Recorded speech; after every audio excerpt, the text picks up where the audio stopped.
1, 2, 3. Testing. Say something. Test. One. Good? One. I'm good. You good? I'm good, G. Let's get it. How you feeling? Dude, man, feeling good, You feeling bro. good? Yes, sir. Why is that?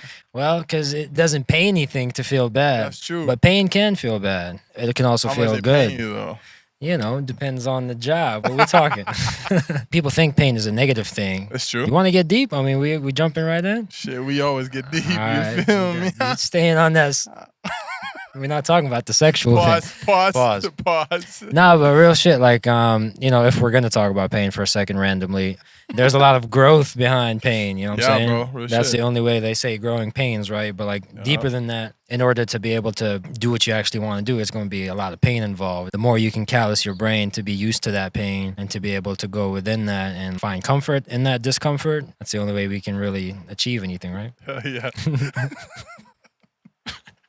Random wisdom. There you go. Pew. Off to a good start. Let's get it. Okay, good start.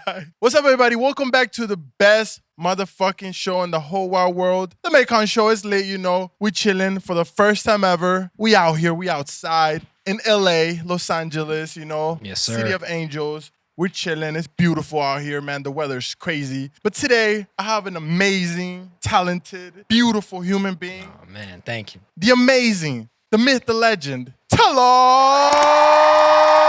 You know what I'm saying? How you been, Thank G? you, bro. Thank you, man. Been good, man. Glad to have you out here again. It's always a vibe. Maikon always works hard, so just being in your presence is inspiring, bro. That's I'm ready to love, get G. it. We in the pool, you know, if anybody needs saving, we got you except the hoes, because, you know, we ain't saving the hoes. That's a fact, G. You gotta save themselves. Yes, sir. Every man to himself out here.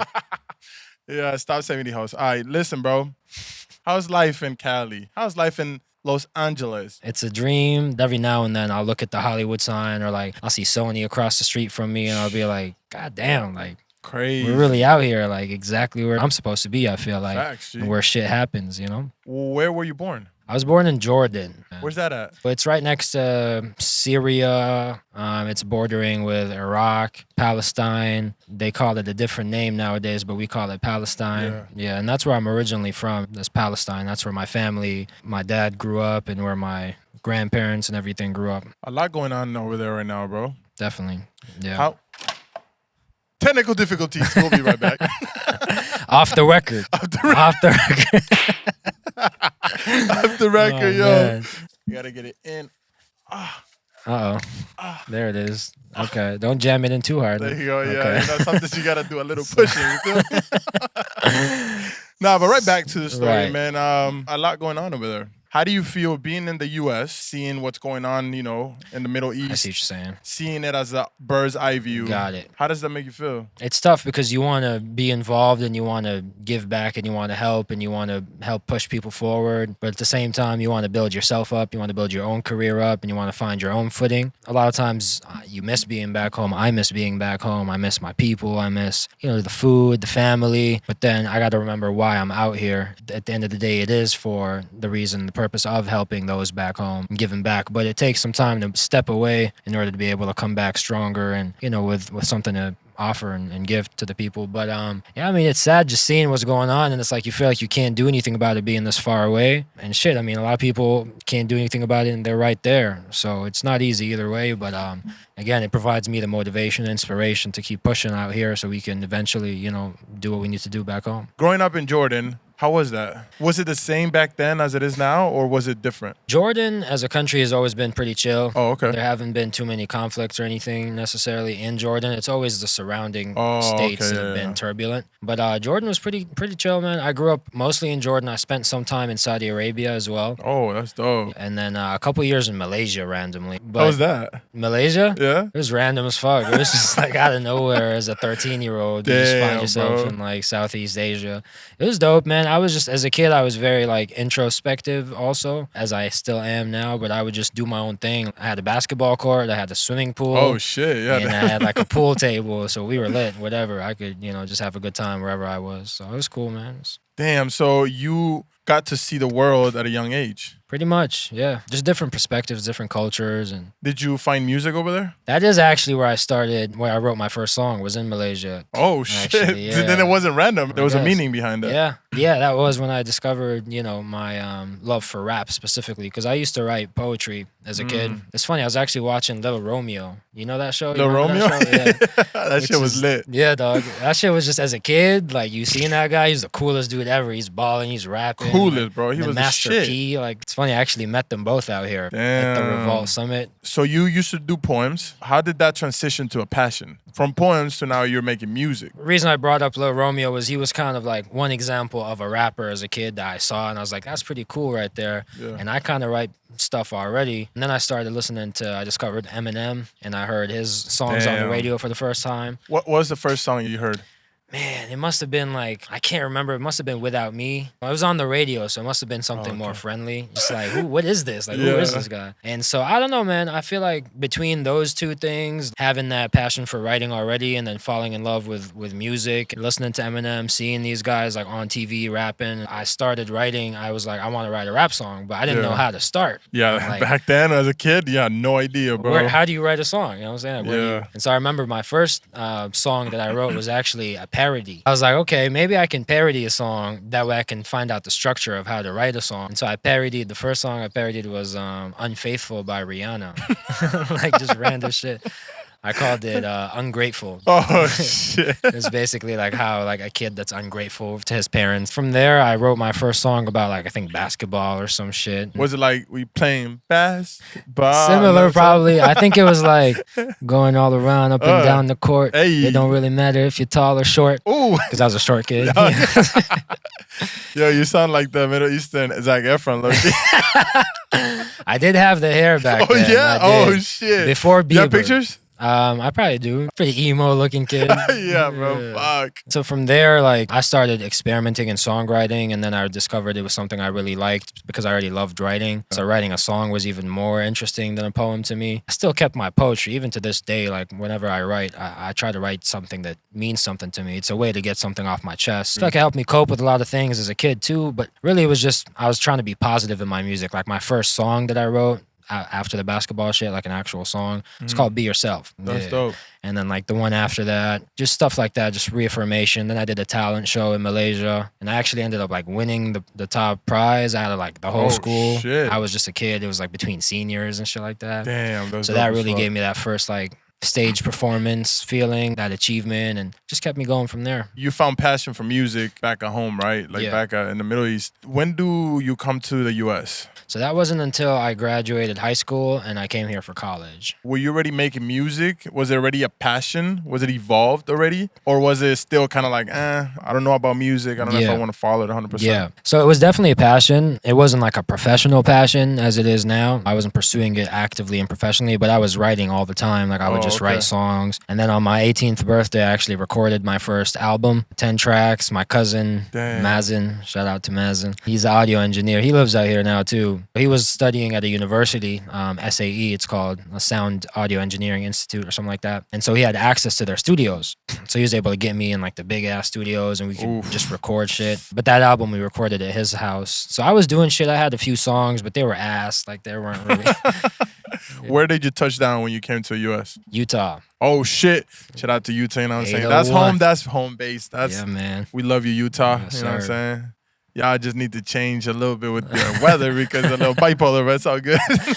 Yeah, the weather definitely bipolar. A couple bipolar individuals Oh, too. for that live. sure, dude. Some depression. I don't know what the fuck going Nah, on but over we there. love Utah, Yeah, man. It's Utah always is- got a place in my heart for sure. Utah is home base for sure, man. You were in Utah first. Yeah. Well, we got to talk about this because that's where I first met you. I met you in Utah. Yeah. How we met is funny. Yeah, that was a cool story. It was a fun time. I remember you were filming a music video Yeah. at Fuego Fridays. Oof, it was That lit. was the early stages of a Fuego too. Crazy, dog. Basically, it was a weekly party for these like Mormon kids, essentially, that had no alcohol. No alcohol. Yeah, but you could go and dance and turn up. So I remember it was like the spot to be Fridays. It was lit, bro. And bro, I walked in that spot. It was me and my homie Mikey. Oh, Shout out Mikey. Shout out Mikey. And we were just on the, it was college. We were lit. We were outside. It was Friday. And I remember walking up, and me and him would always go to like events, parties, like house parties, wherever. And we would just like freestyle. That was our thing. We just show up at the spot, create a circle. We just wanted to rap. I remember me and him pulled up and we saw you and you were filming a music video. Yeah. You were balling the fuck out. You were all in white on white, just white shoes, white big ass top. Yo. I remember I was like, throwing money. Yeah, throwing money in the air. I was like, who is this motherfucker think he is? That sounds funny as So I was like, damn, this dude is lit. All right, so let's rap with him. Like, we rap too, like, right? So again, that's what we do when we show up. So we're like, yo, Maikon, you trying to rap? And he's like, nah. I'm like, the fuck? Who does he think he is? He too cool for us? What? And they were like, man, forget that guy. Like, he doesn't want to rap with us. No, you just started going off. Oh, okay. You started rapping. I'm like, oh shit. That's what we do, man. I forgot that part. That's funny. Yeah, he's going off, and I was just like, let's get it. Yeah. That day we didn't like talk or anything. It was just kind of like, hey, good shit. But it just built from that, bro. Right. We added each other on Facebook. Yeah, we added each other on Facebook. It's Here not and there, even close messages to and Facebook. smiley faces. Peach emojis. Eggplants, you remember that? Oh shit, they're not supposed to know about that. Fuck that. Cut. Hey. Imagine. When do we see each other again? We might have seen each other once or twice in between those times at maybe a different function. But I remember the time when we actually reconnected was when I moved into the house with like Moros and them, right? Miguel and Is stuff that like that? not when we first got back to start talking more often and shit? And did I pull up on you guys? Yeah, I think you pulled up I on pulled in up the on you house. guys. That was when I was dropping a song a week, was it? Yeah, you And were I on was your just grind. fucking on my grind, and I saw you guys being on your grind too. And you know, when you really want something, you need that energy. Right. Like you don't fuck around with people who are not doing anything. You want more. Yeah. You know what I'm saying? Yeah, man. That was a dope time in life in general. Like that was that house, with that energy. We had a different artist coming through all the time. We had that studio set up, doing those one takes, and like we had just the videographer, and so that was a cool. And then you were just feeding into that, and we were feeding off your energy. It was grind mode, bro. Yeah. Like we were really like teaching each other, hey, how do you do this? How do you do that? Yeah. We were out here trying to like mix and master hard as shit. Yeah. We're like, oh, that sounds dope. And then now we look back like, fuck. That's how it is with mixing, though. You're like, this is hard. Come back the next day. Hard as shit. It's hard. It's It difficult. sound dookie booty Yeah. and weenie, bro. That shit. Right. You were working a lot with a lot of people. Right.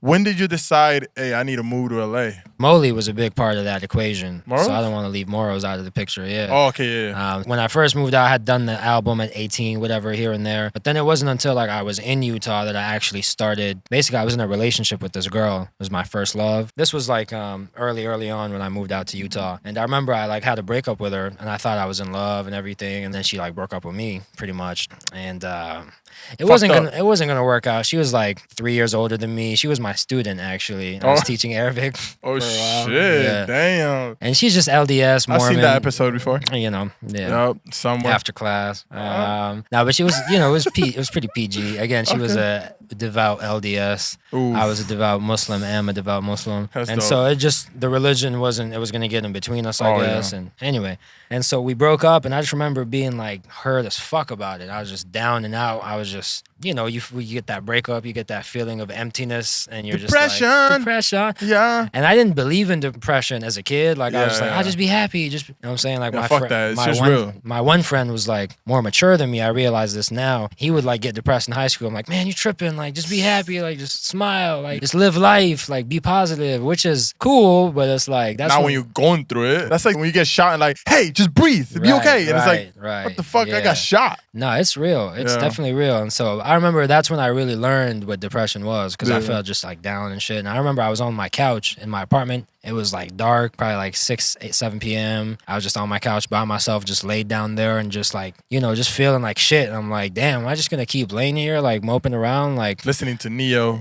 listening Justin Bieber. And I'm so sick of you know what I'm saying? Just room. fucking crying tears of pain, but the good pain, right? But so I was like, man, what can I do to get myself out of this rut? That's when I was like, damn, music. Like I gotta get into that again, like, or like refocus and like really start doing music again, like fill that hole with passion, right? Yeah. And that's when I started linking up with Moros. Bro, me and Moros, he had the setup in his house before I bought it over to my place. I bought it from him when he left on his mission. I bought all his shit, but he had to set up at his house. We just go to the library in BYU. We be there till it shuts Crazy. down, like till midnight, and then we come to his house and just fucking record till like 5, 6 in the morning. Go to school the next day, same thing. Library till midnight, record till like a.m. That's so dope. Yeah, So so you that's guys when were it started. Yeah, that's how it really Yeah. started. Then he left on his mission. I got the stuff at my place. I kept recording. And then eventually he came back from his mission. And that's when we moved into the house that you met us at. And yeah, so then from there, eventually moved to LA. And that's it. Peace out, guys. I mean, that's that part of the story, I guess, or whatever. And was there a bird caught your attention? Squirrel! There's a squirrel, bro. Holy shit. There's a squirrel. Who's holding that one in? There's a fucking squirrel. You guys can't see this shit. That squirrel is a dick, bro. Yeah. Recording shit. Well, oh, fuck. It's leaving. Oh, come on. T, come on. Record it. Look. Yo, it's stealth, bro. We'll put it on the video. Look at it, bro. What the fuck? Bro, he's gonna come right Hey, by. don't fucking do it. Don't fucking do it. Drinking water. Oh, that's so fucking cute. Hey, you know it has Clorox. No. He's not cute. He's anything but cute. That dude is evil, I'm telling you. Yo. Yo, that tell you, I once had a raccoon square up with me. What? Literally out here. So you move into LA. That was a big decision. How was coming to LA for the first time? It was wild, like just making that decision to come out. You know, I remember I set out like a board and I wrote the cons and the pros of moving, and I was really trying to decide if it's the move. And eventually I just like moved out, and I stayed with my cousin Mazen when I first moved out here. Oh, that's dope. He lives in Hollywood, so I feel like when I first moved out, I was in the thick of it, like in the middle of Hollywood. This was before COVID. A lot going on. Everything popping, like, you know, going to school at UCLA. I was doing that music business certificate. I was getting to meet the different professors and just meet people in the industry. Class was fun for the first time in life. It was like class about music. Like I was learning how to mix and master. They're talking about plugins and shit on the board. I'm like, yo, this is the type of school I want to, you know what I'm saying? Beautiful, bro. It was dope, man. And, you know, learning the law of the industry, the actual mechanics of how to get royalties, how to, you know, just the actual business side of the industry. And then also meeting dope people, going to studios for like field trips. So it was just dope, man. It was an experience being out here. Like, again, being where I'm from and getting to meet all these people in the industry and just be in Hollywood in the thick of it. In the beginning, it takes some time to get used to it, you know. It was a step into the unknown. And not too long after that, COVID hit. Yeah, because as soon as you moved out, boom. It was like COVID. 4 or 5 months.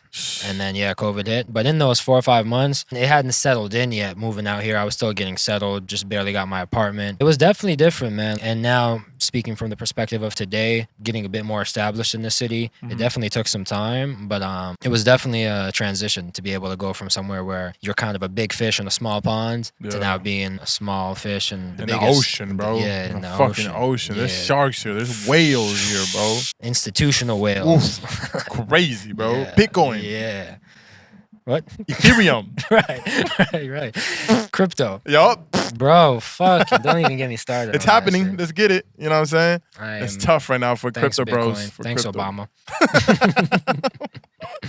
So, music, bro. Where's Yeah. music at right now? So I feel like I've been in a place where I've been building up, like I said, my business in order to be able to support my career financially. Smart. Because I realize I can't be dependent on waiting on a record deal or waiting on somebody to do this shit for me, you know what I'm saying? So I kind of took a step back in order to be able to take 2 steps forward in terms of just working on some personal things and then also my business. And now I'm at a point to where I'm very ready, or at least very close to the point of being able to get on that train of just releasing consistently. And when I hop on, I'm not planning on hopping off.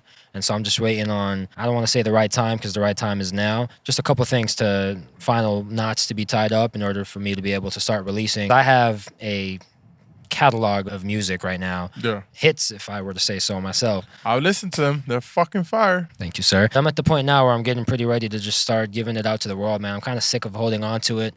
Some of this shit is like 5 years, 4 years, 3 years old. And so it's time for me to put it out because it has been weighing on me, to be honest with you. And that's what I love about this show, because if you don't, guess who's going to watch this episode a year from now? Right. You feel me? I So put it out there. it's going to hurt you. It's going to hurt you, bro. Hey, yeah. Talal, if you haven't dropped this shit, I'm going to fuck you up, G. Me too. It's really hard, but I feel like it's time to just let shit out. Everything when it comes to art, music, it should be put out. I feel like insecurity wins sometimes. The more you put out to the world, the more you become an artist. Is an artist somebody who just makes, or do you have to drop music to be an artist? Honestly, I feel like you do.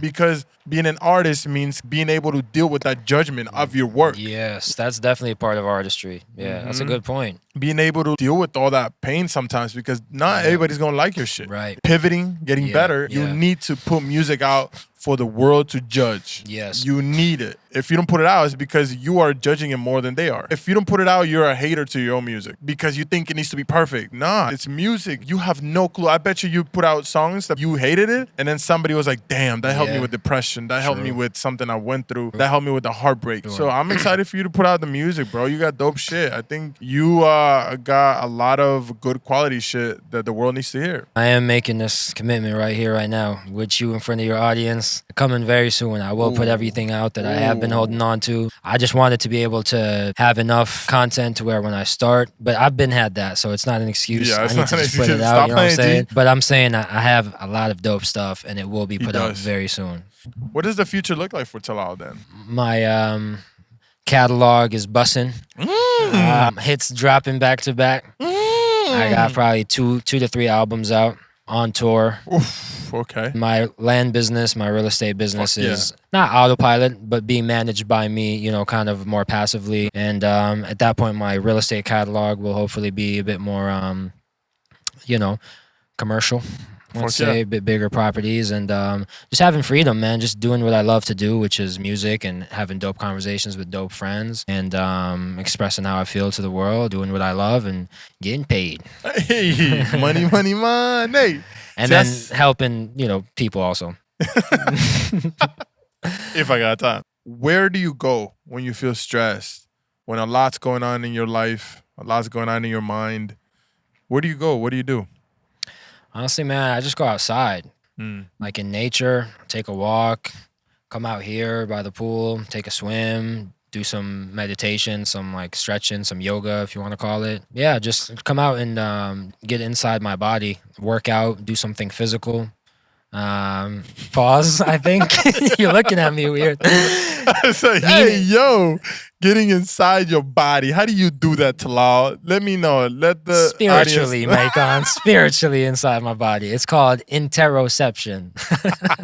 That sounds sexual, but let's get it, G. No, man. I mean, basically meditating. I watched this dope podcaster. I always talk about him with friends. He's called Andrew Huberman. He's a neuroscientist from Stanford. He has a lot of dope applicable science, neuroscience that you can apply in your day-to-day I like life. that a lot. He talks about the difference between exteroception and interoception. Exteroception is having your senses focused and your attention focused on things going on in the outside world. Interoception is focusing within yourself into your bodily functions, your breathing, your movement, your heart rate. That's what I mean when I say going inside my body is interocepting and just getting out of your head and into your physical, you know, form, if you will.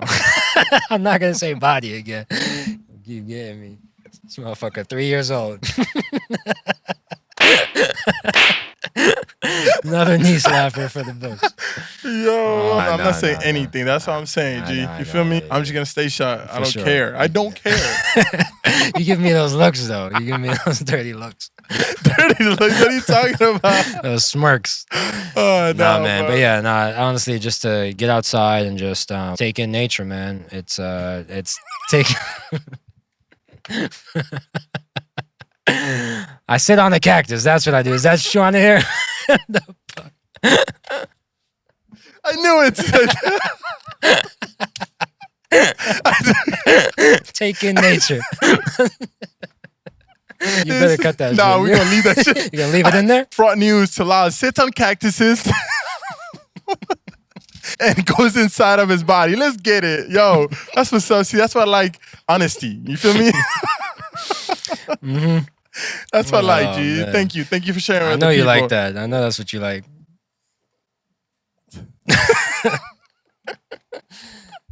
I'm excited for you, bro. You're doing a lot right now. I saw you doing some business. I was like, shit, left and right, going left and right and nonstop, bro. We were talking about doing things that are different that not everybody else is doing. Going through those loopholes that America society has made. That you can make some good money in that, Sure, bro. Hey, they weren't lying when they said this is the land of opportunity. Real shit coming from less privileged, less Mhm. structured, less capitalistic countries, we can realize, we can appreciate the opportunity that's available here. People take it for granted a lot. You know what I'm saying? Like, it's really no excuse to be poor for the rest of your life out here. No You excuse, know what I'm bro. saying? Really, for anybody that wants to put their head in the game in this country, you can find ways to generate income. Bro, you don't gotta And- be a billionaire. That's the fucked up thing that Nah. people think you gotta be a bit. No, you get $1 million, you get 100,000 K, you good. That's all you need is somebody to, I guess, show you the way. And some people don't get that. You know, I got that because I put myself out there. I was in South Carolina working, selling shit door to door. And I happened to run into somebody who was more successful than me and was able to pick up from, cues from him. If you want to do something, just go to the head of the whatever is going on. You Yeah. just need to be there. You're gonna catch something. Yeah. If you stand around honey, something's gonna stick. You just have to put yourself out there and you just have to take action. Part of that action is being around people that are more successful. And then when you get those cues, take them. What now?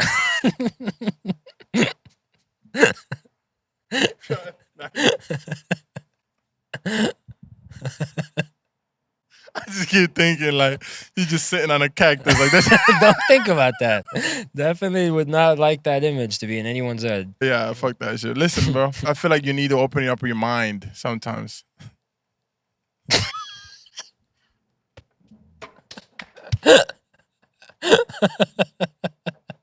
I can't do this shit. Bro. I can't do this. I can't act professional around TALAL, bro. No. He do something to me. Pause.